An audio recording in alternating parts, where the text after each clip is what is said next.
Hello दोस्तों, किसी ने सही कहा है, इस दुनिया में बिना स्वार्थ के सिर्फ माता पिता ही तो प्यार करते हैं।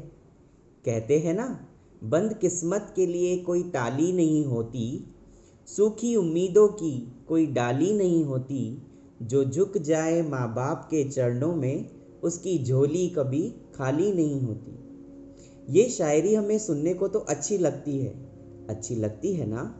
परंतु क्या आज ऐसा सब सोचते हैं? वर्तमान समय में अधिकतर ना तो बच्चे अपने माता पिता की सुनते हैं और ना ही माता पिता अपने बच्चों को समझते।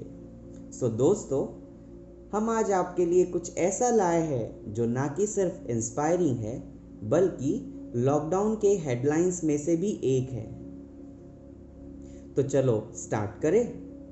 कोरोना के बढ़ते प्रकोप से बचने के लिए हमारे देश में लॉकडाउन लागू किया गया, जो कि एक बहुत अच्छा डिसीजन था। मगर इस बीच एक ऐसी घटना सामने आई जिसे जानकर आपको फिर से यकीन हो जाएगा कि एक माँ अगर चाहे तो अपने बच्चों के लिए क्या नहीं कर सकती। अरे ये क्या! जहाँ पूरा देश लॉकडाउन के नियमों का पालन कर रहा था, घर की चार दीवारों में रहकर कोरोना से बचने का प्रयास कर रहा था, वहाँ एक नारी नहीं, एक माँ 3 दिन का सफ़र तय कर अपने बेटे को घर लाने के प्रयास में लगी हुई थी। जी हाँ, हम बात कर रहे हैं तेलंगाना के निज़ामाबाद ज़िले के बोधन शहर में रहने वाली 50 वर्षीय रज़िया बेगम की। रज़िया बेगम पेशे से एक सरकारी शिक्षिका है, जिसने अपने घर से 700 किलोमीटर दूर नेल्लोर का सफ़र स्कूटी से तय किया, जहां उनका बेटा निजामुद्दीन पढ़ाई करने के लिए गया था और लॉकडाउन के कारण फंस गया। जैसे ही रज़िया बेगम को यह पता चला तो उन्होंने ठान ली कि वो अपने बेटे को घर लाकर ही रहेंगी। रज़िया बेगम ने बोधन शहर के एसीपी से मदद के लिए फरियाद लगाई कि वे उन्हें परमिशन लेटर दें, और परमिशन लेटर मिलते ही वो घर से निकल पड़ी। 3 दिन स्कूटी चलाकर 1400 किलोमीटर का सफ़र तय किया रज़िया बेगम ने। क्या 3 दिन स्कूटी चलाना सचमुच आसान होता है? क्या वो थकी नहीं होंगी? इतनी गर्मी में क्या उन्हें धूप नहीं लग रही होंगी?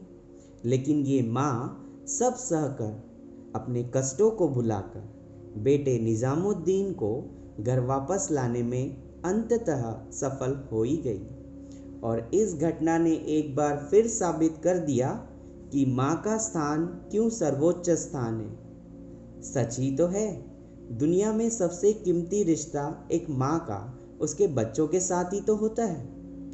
और ये बात भी सही है कि कोई रिश्ता कितना भी महत्वपूर्ण क्यों न हो, लेकिन वो अपनी माँ की बराबरी थोड़ी ही कर सकता है। तो दोस्तों, आपने देखा ही होगा हमारे लाइफ में हमारे लिए जो सेक्रीफाइस, जो अनकंडीशनल लव और एक्सेप्टेंस हमारे माता पिता करते हैं, ऐसा कोई दूसरा कर ही नहीं सकता। उनकी जगह न कोई ले सकता है और ना ही कभी ले पाएगा।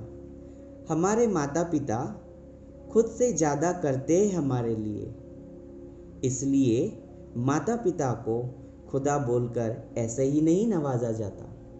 सो दोस्तों, हमेशा अपने माता पिता की बातें सुनो और मानो। ऐसा एक बार करके तो देखो, हमारे माता पिता भी हमको समझने लगेंगे। आशा करते हैं आपको हमारा ये वीडियो पसंद आया होगा।